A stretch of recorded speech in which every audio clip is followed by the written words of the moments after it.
കർണാടകയിൽ ജനവിധി പ്രതികൂലമാവുകയും അവിടെ കോൺഗ്രസ് 135-ലധികം സീറ്റുമായി 2023 നിയമസഭാ തെരഞ്ഞെടുപ്പിൽ അധികാരത്തിലെത്തുകയും ചെയ്തതോടുകൂടി ഒരു രീതിയിലും പിടിച്ചു നിൽക്കാൻ കഴിയില്ല എന്ന് മനസ്സിലായി ബസവരാജ ബൊമ്മ പത്തി താഴ്ത്തുകയാണ് ചെയ്തത്.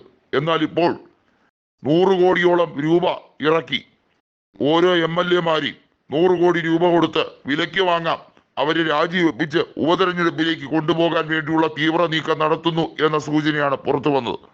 അതായത് ഭരണകക്ഷിയിലുള്ള 60 MLA-മാരെ രാജിവെപ്പിച്ച് ഒരേ സമയം ഉപതെരഞ്ഞെടുപ്പ് നടത്താൻ വേണ്ടിയുള്ള ശ്രമം ഓപ്പറേഷൻ ലോട്ടസ് കർണാടകയിൽ നടത്തിയിട്ടുള്ളതാണ്. അന്ന് BJP-യെ നയിച്ചുകൊണ്ടിരുന്നത് യെദ്യൂരപ്പയാണ്, ഇന്നത് ബസവരാജ ബൊമ്മയാണ്.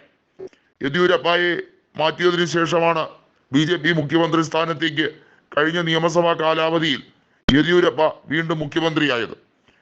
അന്ന് കോൺഗ്രസിന്റെ സഖ്യകക്ഷിയായി കോമൺ മിനിമം പ്രോഗ്രാമിൽ കൂടെ നിന്നിരുന്ന ജനതാദൾ സെക്യുലർ ഇപ്പോൾ BJP-യുടെ സഖ്യകക്ഷിയാണ്. BJP കേന്ദ്രത്തിൽ ജനതാദൾ സെക്യുലറിന്റെ നേതാവായിട്ടുള്ള കുമാരസ്വാമിക്ക് ക്യാബിനറ്റ് വകുപ്പാണ് കൊടുത്തിരിക്കുന്നത്.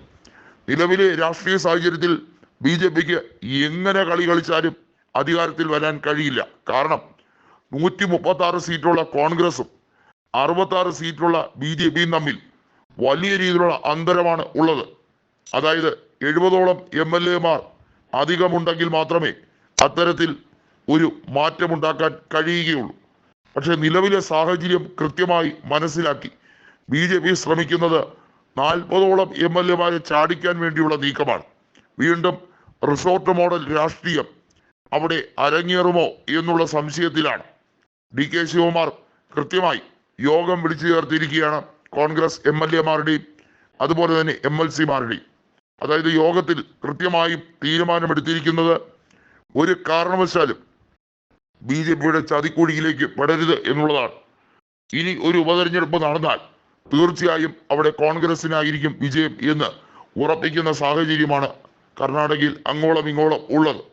എന്നാൽ നിലവിൽ ചന്നപട്ടണ നിയമസഭാ തെരഞ്ഞെടുപ്പിലെ കോൺഗ്രസിന്റെ മുന്നേറ്റം അത് ഉറപ്പാണ് എന്ന് മനസ്സിലാക്കിയതോടുകൂടി ബേജാറിലായിരിക്കുന്നത് ജനതാദൾ സെക്യുലർ തന്നെയാണ്. JDS-നെ സംബന്ധിച്ചിടത്തോളം സിറ്റിംഗ് സീറ്റ് ഉറപ്പായും നഷ്ടപ്പെടും എന്ന സാഹചര്യത്തിലേക്ക് വന്നതോടുകൂടിയാണ് ഇപ്പോൾ പുതിയ കളികൾ കളിക്കാൻ ശ്രമിക്കുന്നത്. അധികാരമില്ലെങ്കിൽ പിന്നെ അവിടെ സത്യത്തിന് പ്രാധാന്യമില്ല എന്ന് മനസ്സിലാക്കിയാണ് BJP വെടക്കാക്കി തനിക്കാക്കാനുള്ള പ്ലാനുമായി മുന്നോട്ട് വരുന്നത്.